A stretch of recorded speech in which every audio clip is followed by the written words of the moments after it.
This is the front element out of a radioactive cinema lens.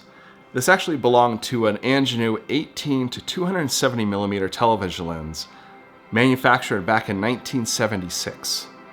And I found this while I was visiting Duclos Lenses down in Chatsworth, California. I was fortunate enough to be given access to their facility and to check some of their old stock and lenses that they were servicing to see which ones were radioactive. And it was a lot of fun. It was kind of like a little, treasure hunting there with Geiger counters. And to give you an idea of how radioactive this is,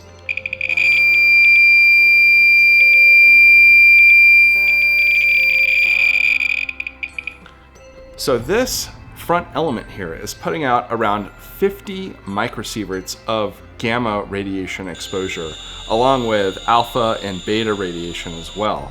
And so on my Rad IB20, I'm getting around 60,000 counts per minute, and that's in the center of the lens here. So there's actually probably a lot more radiation coming off of this lens than just 60,000 counts per minute. And that's around 2,000 times above background radiation. Now, background radiation is radiation that's coming from space, from the ground.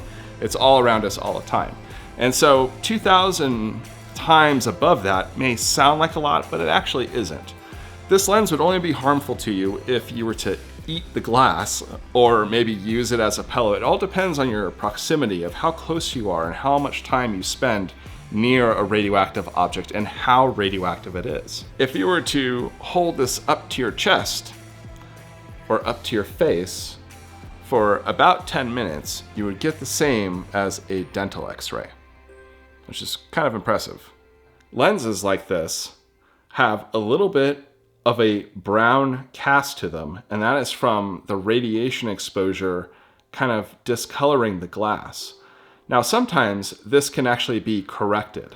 You can use a UV lamp on this glass, and sometimes they'll clear it up. The reason why they used thorium oxide in these lenses was because of its certain optical properties.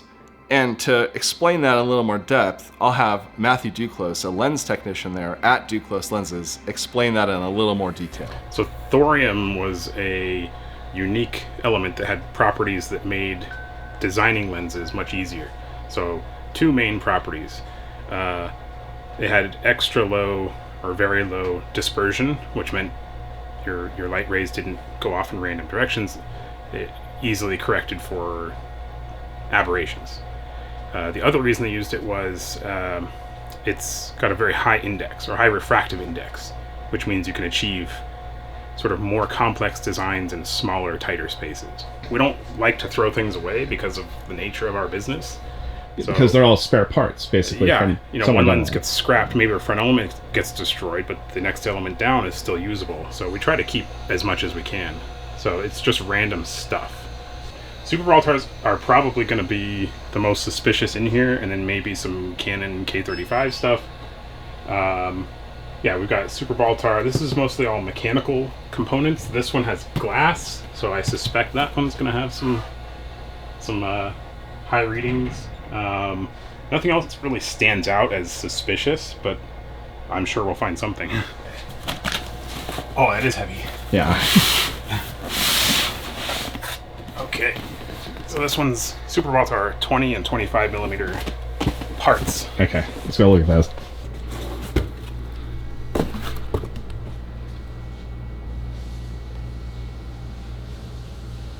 So somewhere in there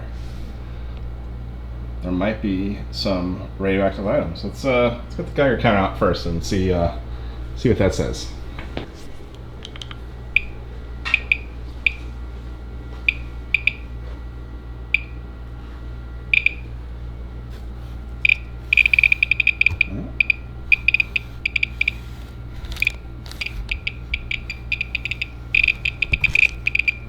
Definitely something in there. And I'll have to pull out the rest of this stuff and actually see. Let's see if this 20 mil. Oh yeah. Those are the guys. Let's unwrap that.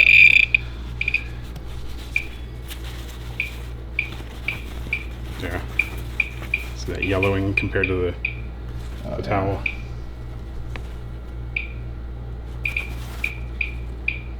So now what is that part? So this is the front element. It's a doublet, so there's two pieces of glass cemented together. And that would be the frontmost element in this lens.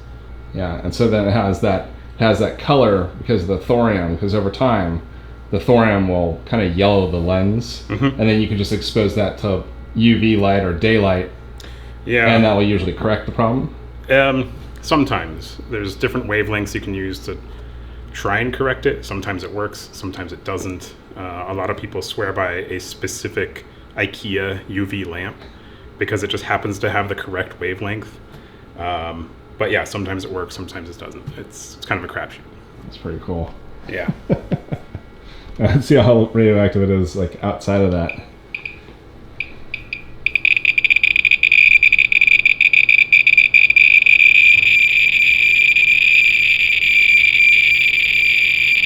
That's not bad. And then if we flip it, Yeah, there's almost. it's a different piece of glass. So that one does not have thorium. Yeah, but still the radiation from the thoriated piece is traveling through that, and then that's what this is picking up on. Yeah, but very different. Yeah, no kidding. And so there was another one that was just like that, right? Same exact element. Yeah. Yeah. It's a terrifying sound. Yeah. That's what some people like comment about, like in the videos, like it's just screaming. Yeah, I know. What lens is this? This is a Canon K35 25 to 120. 25 to 120. Yeah. Yeah, let's see. There you go. Yeah. Somewhere in that zoom group. Actually, that's probably pretty close to the rear element. So this isn't part of the lens normally. This is an add-on. Okay. So normally the rear element's right around here. Okay. Wow. So is this kind of like, so this is like a step up, like? It's a tele extender. Okay. Yeah, so that might be way more radioactive, but it's behind all this housing and everything like that, and so it's probably going to be, I mean, that's barely radioactive. And so it's like, if you could actually look at that rear element inside of here, it would probably be way more like radioactive. This adjustment.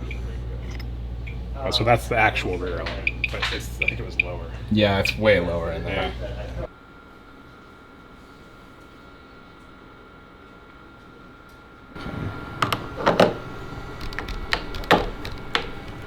And then we're gonna have to turn these lights on. So obviously we're not focused, which is just gonna look like you're not focused, but Yeah. there you go. So this pattern lets us see everything we need to know about the lens, and we can tune it and calibrate it as much as we need to. This lens in particular is from like the 80s or 90s, so I wouldn't expect this to have any. So what lens is that? thorium. Which one is that? This is a Mamiya Secor C. Oh, okay. I'm a Mia. Yeah. Yeah, I just saw like the mod on here. Yep, exactly. Because I have like the Zeiss, the ones you did for me, like Ages back in ago. yeah, like 2010, 2008. Was it that long ago? It was something like that. It was a very long time ago. Yep. Yeah. Yeah, these are very popular now. They've sort of made a comeback. Most of the lenses that we service, though, are sort of higher-end cinema lenses. This is sort of an adaptation that someone's trying to make more user-friendly for motion picture work. Okay. So do you have like one that can actually like fill? Oh yeah, that's right. You guys just like back up and. So it's the same as the lenses in the camera. You know, if you put a wide-angle lens on there, it's going to fill the whole wall because it's seeing more. So this is what is this photo like? This is 110 millimeter. So wow. It's a pretty tight lens. If we put a 20 mil on here, it would fill the entire wall at a normal distance. 14 millimeter full frame. This will splash the whole. There you go. It's too wide now. It's coming a little bit. Wow, so that's like the coverage that from a 14, huh? Yep, 14 full frame. Wow, that's really cool. So now, having all of this on here, you're able to just kind of see like where the lens kind of falls off at like different f-stops and. The first, probably the most important, most obvious one is checking the focus accuracy. So the distance marks on this lens have to be accurate. If they're not, some AC is going to lose their job. So we have all of our distances on the floor marked out clearly. So we know when we have this cart set to, for example, So now it's focused at 5 feet on the lens, and the image on the wall looks great. So we know that it's focusing accurately. And we'll do that at 3, 4, 5 different distances to make sure it's all good. And up until we get to infinity, then we use a different tool because usually we can't get to infinity in a projection room. Yeah, I would imagine so. Yeah, I'd imagine it'd be pretty difficult to get to infinity inside of here. Yeah. Actually, well, depends on the lens. So we can open every door straight down and go the length of our entire building. Oh, wow. To project. So if we have like a... If it was dark enough in here. Or dark enough It only in... needs to be dark enough in this one room. Yeah. We can have tons of light out there. As long as this is dark, we're good. While Matt and I were checking out this first box of radioactive lens parts, I noticed that the Radicode in my pocket started going off. And upon further investigation, we found that there was a radioactive lens sitting in the base of the lens projector.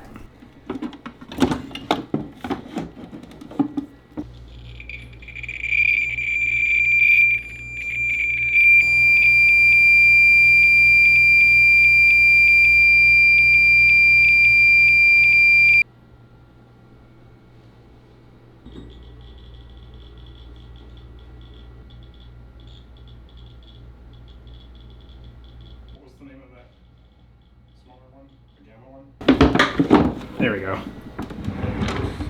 That was an old TV lens, right? Yeah, it's been in there for, I don't know, 20 years as a counterweight so that this doesn't tip over.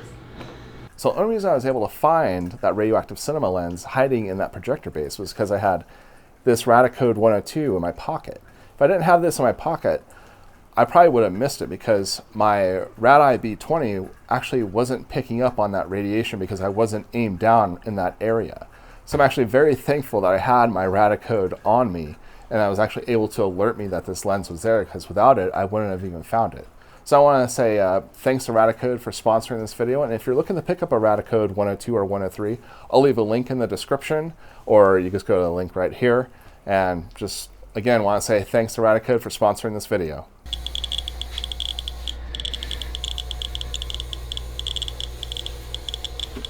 So you think it might be somewhere down here? Possibly.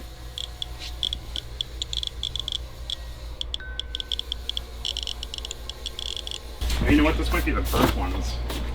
Oh, really? It's the burnt lenses? Oh, it is. Yeah, those aren't going to show anything at all. Whatever was in there was melted. Those were a studio fire? Yeah, the Universal fire from, like, it must have been like 5 or 6 years ago, something like that.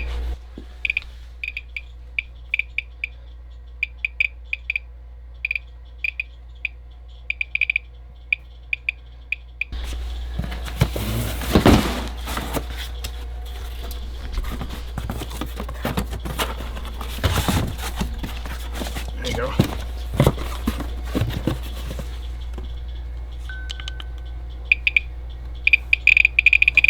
Right there. Yeah.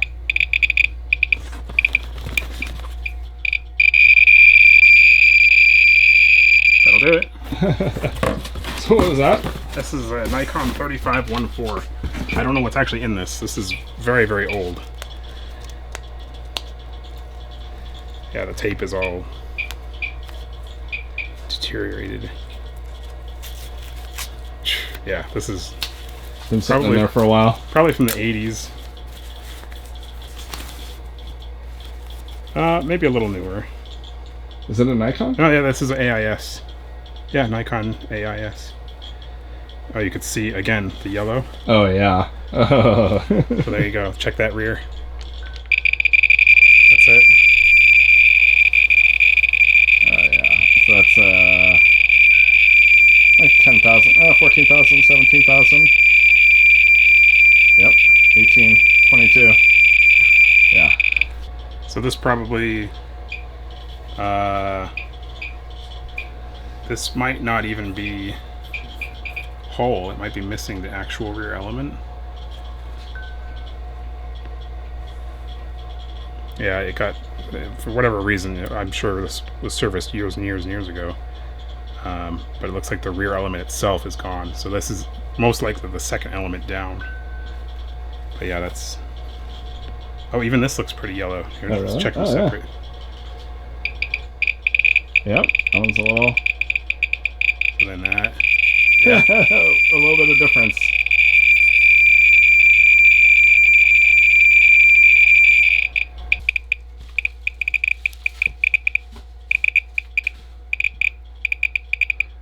So I think there's something in there. Oh yeah. I'll pull it. Yeah. Oh, it's a heavy one. This one's to donate. Yeah. Oh, geez. Okay. So what's going on in here? Don't need these. What are Apparently, they? that's what the note says. So this is probably front flats. I doubt it's that because it's just straight glass. This is the only other glass. There's a couple pieces of glass in there. This is a Techno, so go ahead and check that guy. Nothing? Nope. Alright. 2 for 2. There's a big chunk of glass. Oh. I don't want to drop that one. No. So then there's only one piece of glass left. Oh, that's not even glass. That might not be it. Oh, that's definitely it. Look at how yellow it is. Yeah, what is that? Is that It's the Zoom group from a cook.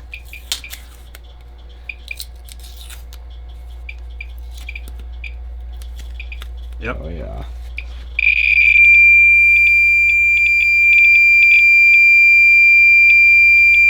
It's 55. Yeah. Jeez. Very yellow. Yeah, it is. Yeah, yellow, brown. Yep. So how old do you think that lens is? Probably from the 70s or Yep. 60s? Yep. Late 60s, maybe early 70s. That's a good one.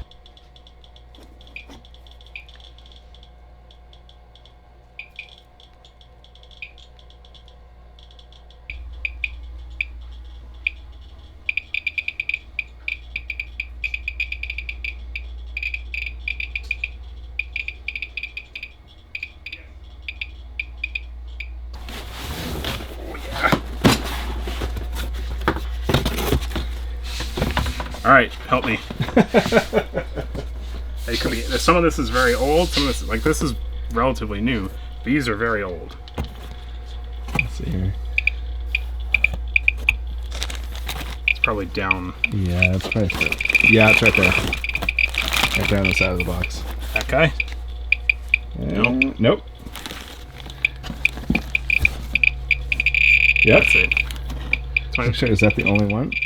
Nope, there's something hot in there. Where are you? Right down towards the bottom right there. Like right here. That little bit guy. This guy? Yeah. Yep. What is it? Zoom element. It's probably the same element. So this is from a 25 to 250. Probably HR, maybe?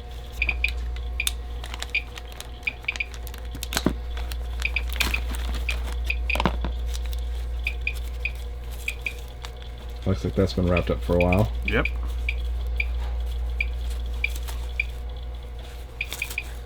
Oh, you know what? This is much older. This is a 16 format. Oh, no.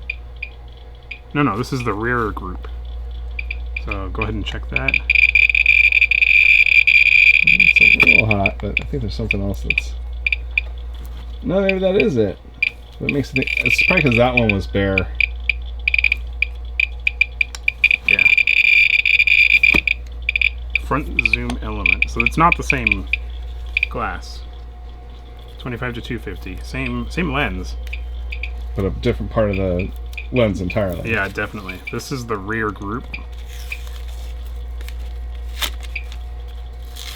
This one says... That's my writing, actually. So it can't be too old.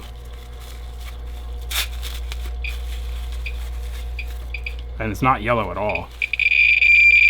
It's still pretty hot, though. Yeah. 17, 18.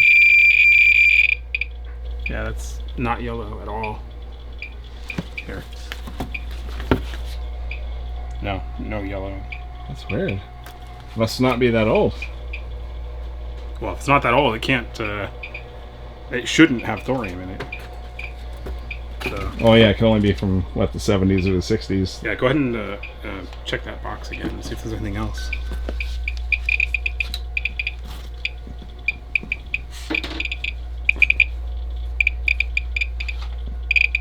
Yep. Like right towards the middle. Check that one.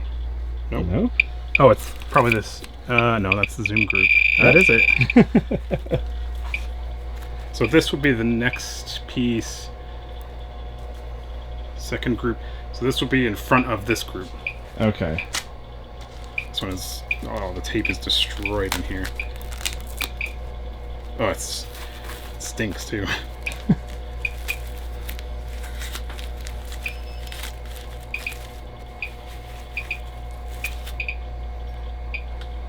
There you go. Let's see here. Yeah, so that element, this element is this one. Okay. Same thing. Oh wow.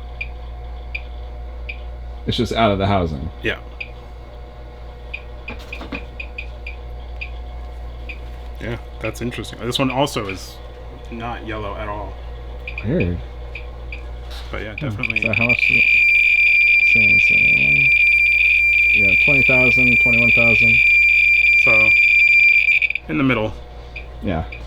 Yeah. It's probably the exact same thing. Yeah, it's probably the same thing. 25 to 250 small pit. No, I think it's that one right there. Oh no, and the yeah, there you go. Huh? No? Oh yeah, it is. It's like, yeah, it has to be right around there. Is that the same? 35 format, group 4. I don't know. This might be the same as that one, just outside of the rest of its housing. I don't know what this one is. Again, not yellow at all, but go ahead. Yeah. Yeah. Still pretty radioactive. Yeah. So, label says group 4. Okay. I don't know. This might be a 25 to 250 T39, so like the predecessor to the HR. I'm not sure though. Hmm. It's also Yeah, sticky. Yeah, Engineer really like their thorium lenses. Yeah.